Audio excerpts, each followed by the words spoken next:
There's plenty of places you want to have strings, and your 3D printer is not one of them. As always, the cause for a print problem might be a few different things. So here's why it happens and the things I normally check to get rid of stringing, or at least minimize them as much as possible. And what's one setting that I use to take something from this to this? So real quick, why does it do it? Well, for stringing, it's an easy one. It's because filament's coming out where you don't want it to. There's a flow of plastic while it's traveling between 2 points when it shouldn't be extruding anything at all. Laying down layers is a constant flow of plastic, and holding back that plastic moving between 2 points is not an easy thing. The nozzle doesn't have something that closes off that open hole in the bottom, so there's a balance between being viscous enough to melt and flow, but not too hot that plastic just pours out when you don't want it. There's plenty of test prints you can do to test filament stringing on your printer. One is a temp tower, where you can test multiple temps in one print, like this one. In your slicer, you'll need to make sure you add the appropriate temperature change at the specific layer.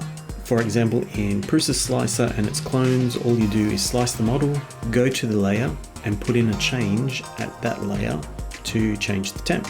I like using this 4-post test that uses hardly any filament, prints really quick, and does a 1 perimeter box as well, so that you can see the finish of the wall.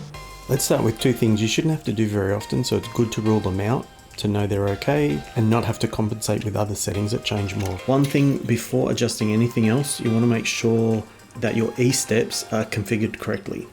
What you want to do is find out how you extrude manually on your printer, which is going to be different between different printers.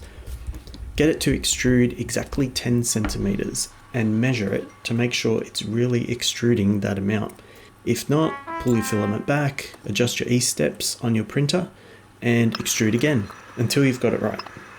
Once you've got that, it's something you might check every couple of 100 hours or so just to confirm it's still okay. And you always want to do it with a fresh nozzle, because the other thing that you should check is your nozzle. Over time it wears out, and that 0.4 millimeter might have been worn slowly, and it's slightly bigger than that. It means you're pushing filament through a hole bigger than the printer thinks it is, and there's more space for the filament to fall out through. With a worn nozzle, there's not much you can do except replace it.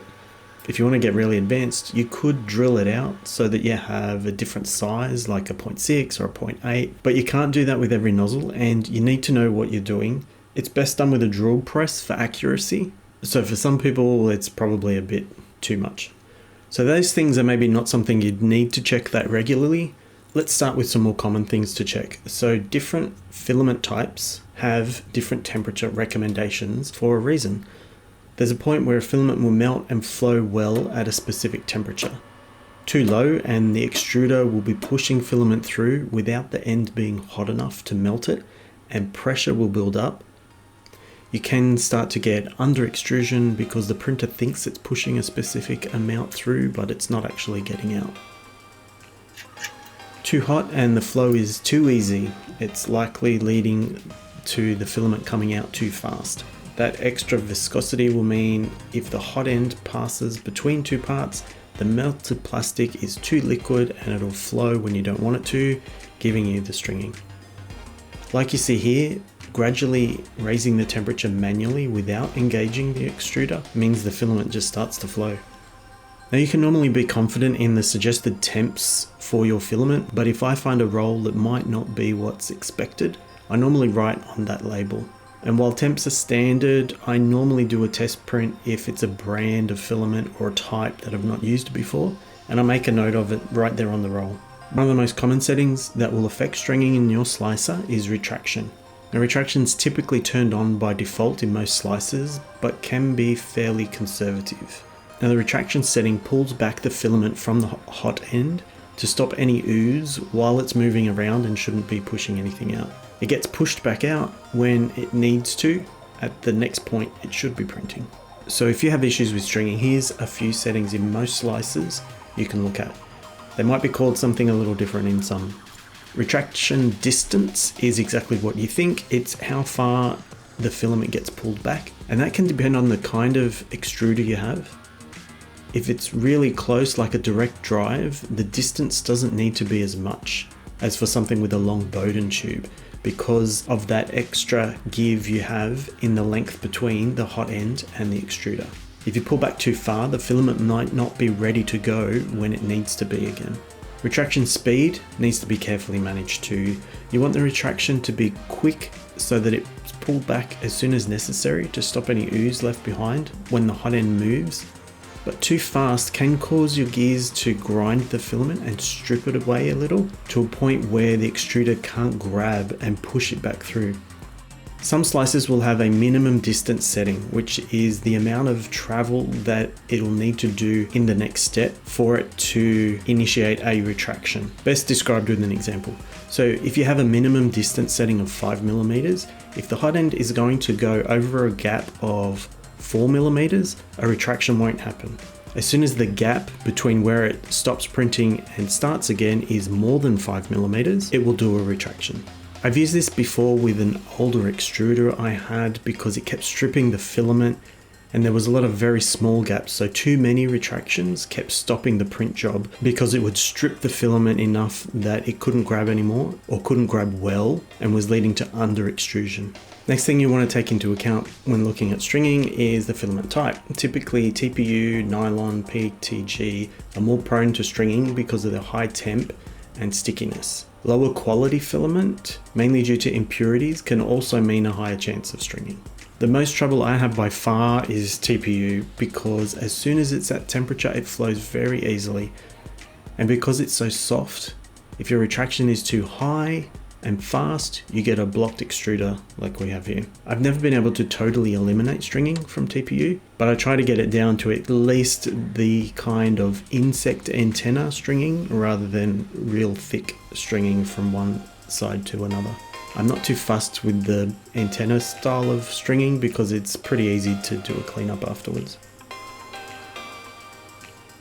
To give you an idea of how I approach getting to the right setting, I normally focus on temp to get close to the results I want on the actual print to start with. Then I look at retraction. Then I look at retraction speed.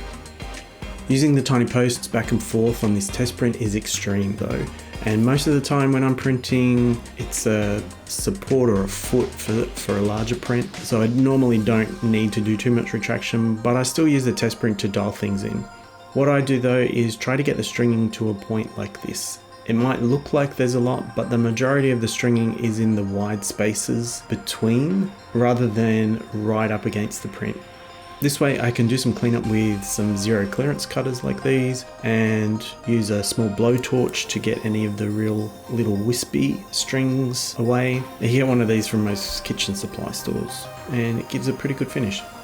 So the catch cry on a lot of forums, make sure your filament's dry. Well, in the case of stringing, it's one of the problems that can be caused by water absorption. Extra moisture in the plastic can evaporate in the hot end and create pressure, which can force out filament when it's not wanted. Prevention is the easiest way to avoid this, and storing in an airtight, low humidity environment is what most people recommend.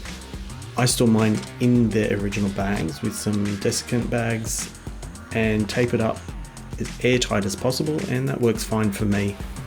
If it is too late and you've already got filament that's absorbed some moisture, you can use filament dryers that'll suck the moisture out. I recently got this one, which works really well. Also, we've got speed of the print, which can have an effect on stringing, and in most slices you have a different setting for printing different parts like perimeters or walls and infill. Specific to stringing is the travel speed. If you speed up travel, then going between two gaps has less time for filament to flow out. You may find you'll still get stringing, but it'll be much thinner. Like I said before, I use a small blowtorch for really fine stringing, and it works quite well. You can also look to optimize travel. Slicers can try and move the hot end around inside a print, avoiding crossing perimeters where possible, so that any stringing is where the infill is.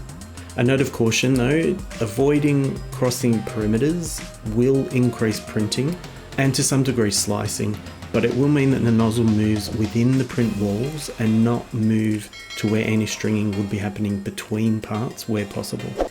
So that's about a dozen tips you can try on stringing. I thought I'd finish up comparing the test prints I've done for different filament. Normally just testing one thing differently at a time, and I suggest that's how you do it when you get a new type of filament you haven't used before, or just every now and then to make sure that your printer's working as well as it can. If you're still watching and you haven't subscribed, it really helps the channel. I've recently made this my full-time source of income after being made redundant, so your comments and likes will really help to get the channel to a point where I can continue and hopefully keep my wife happy and I don't have to look for a real job. I'm thinking of getting in front of the camera as well, so let me know if you think that's a good idea or not, or you don't really care. If you found this useful, have a look at my other video about stopping corners lifting, and I'll see you next time.